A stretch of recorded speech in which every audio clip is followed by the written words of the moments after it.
અંબાજી બેઠક પૂરતીના બીજી પાડલિયાનું જે હમણાં થોડા સમય પહેલા જંગલ ખાતાનો કિસ્સો બન્યો હતો, એમાં પણ અહીંયા જે આદિવાસી સરપંચોના જીતેલા સરપંચોનું એસોસિએશન ચાલે છે, એ પાડલિયાની અસર આખા તાલુકામાં દેખાય છે. અને કોંગ્રેસની તાલુકા પંચાયત બનવા જઈ રહી છે, બની ગઈ છે. લગભગ 12 થી ઉમેદવારો વિજય થઈ ગયા છે.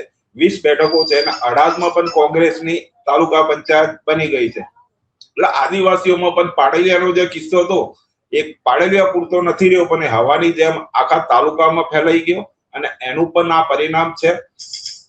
એક ભદ્રમાલ સીટ હતી, ત્યાં કોંગ્રેસના ઉમેદવારે ફોર્મ પાછું ખેંચી હતું. એ પણ કોંગ્રેસની સીટ હતી કાયમી, આ સુધી પણ કોંગ્રેસના ઉમેદવારે ફોર્મ પાછું ખેંચ્યું હતું. માત્ર આપનો ઉમેદવાર હતો, એ ભાજપે જીતી છે. જે બિનહરીફ 2 સીટો કરાઈ હતી એ ભાજપે જીતી છે.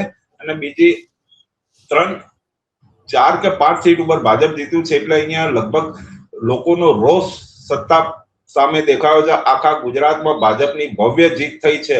ટીવી ઉપર જોઈએ છે કે દરેક જગ્યાએ ક્લીન સ્વીપ કરી છે.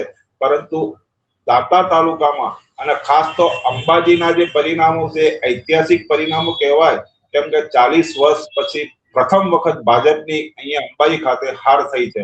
એ સત્તાધારીઓ હવે વિચારવું પડશે